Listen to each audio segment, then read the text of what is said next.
Le principal conseil que je peux donner, qui est aussi celui que je m'applique au quotidien, c'est faites les choses.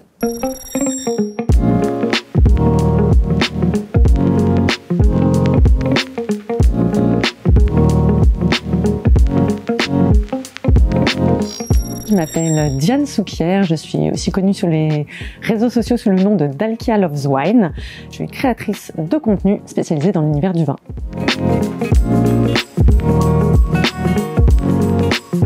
J'ai commencé par une prépa BCPST qui est le nom un peu barbare pour dire prépa bio. Ça m'a permis de rejoindre une école d'ingénieur agricole à Bordeaux. C'est dans ce cadre-là que j'ai découvert l'univers du vin, auquel j'ai beaucoup accroché.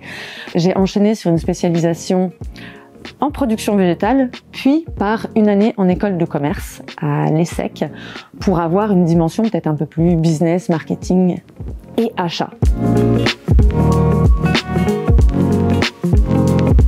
En 2018, j'ai une chance incroyable, celle de pouvoir associer ma passion pour le vin et mon expertise pour les achats en rejoignant le service achat vin de l'employeur chez qui j'étais. Manque de bol, ça m'a pas du tout plu. Donc c'est à ce moment-là que je me pose les bonnes questions et je me dis ok, comment est-ce que je fais pour vraiment profiter de cet univers qui est celui de ma passion et pour parler de vin. Et c'est là que les réseaux sociaux interviennent. Je crée mon compte Instagram Dalkia Loves Wine en 2018. Je ne l'ai jamais lâché depuis. Je l'ai cumulé pendant plusieurs années avec mon activité d'acheteuse. Et aujourd'hui, entre l'Instagram et le LinkedIn, j'ai à peu près 30 000 personnes qui me suivent.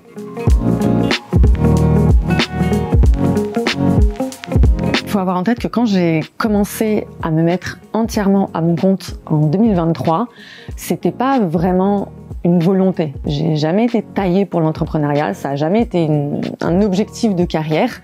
Donc je me suis jamais vraiment intéressée à cet univers et à cet écosystème. Ça m'est tombé dessus parce que mon métier salarié me plaisait pas. J'ai essayé au début de déléguer, notamment à, par exemple, un service comptable qui se chargeait de toute cette partie-là.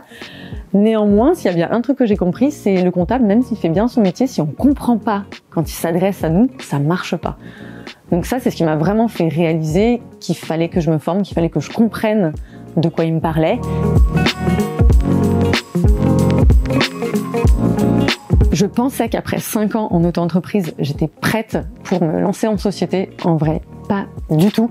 C'est d'une complexité quand on est à son compte sur un statut qui est administrativement extrêmement complexe que je me suis rapidement rendu compte qu'il fallait que j'ajuste le tir et que je monte en compétences. Et c'est là que Live Mentor est intervenu. J'ai trouvé 2 formations qui étaient exactement dans les clous de ce qui me manquait. La partie gestion d'entreprise. Il y a une formation de gestion d'entreprise. Et la partie, en fait, qu'est-ce que je vais proposer à mes clients? Il y a une formation, construire son offre. Donc j'ai fait ces 2 formations-là pendant l'année de lancement de mon entreprise. Ça m'a pris un peu de temps, mais c'était nécessaire pour avoir des bases solides pour la suite.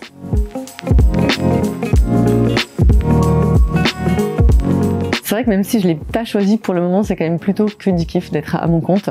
C'est-à-dire que j'aime beaucoup ma liberté, j'aime beaucoup m'organiser comme je veux. Et le deuxième item qui était hyper important pour moi après 10 ans de salariat, c'est d'être à la fois responsable de mes échecs et de mes succès. C'est-à-dire qu'il y a un truc qui foire, c'est ma faute. Il y a un truc qui réussit, c'est grâce à moi. Et ça a vraiment fait la différence sur ma manière d'aborder tous mes projets.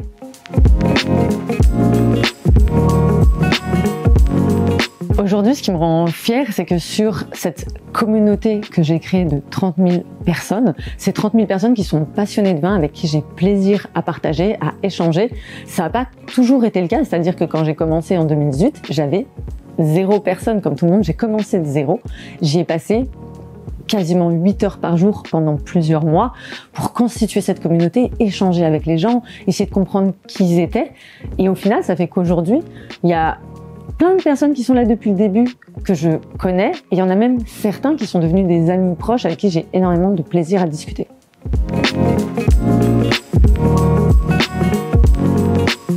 L'une des grosses difficultés que j'ai croisées et qui, je pense, est encore présente aujourd'hui, c'est vraiment de penser et réfléchir comme un entrepreneur. Avec une formation qui me prédestinait pas du tout à ça, avec 10 ans de salariat dans les pattes, je trouve qu'il y a vraiment une manière de penser qui est différente entre être à son compte, travailler pour ses objectifs et gérer sa finance comme on le veut, et le salarié où au final tu te laisses quand même beaucoup plus porter.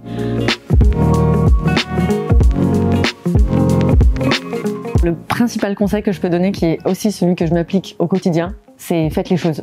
C'est le seul moyen de savoir si c'est viable en fait. Testez, tentez, ajustez, faites des erreurs, mais au moins agissez.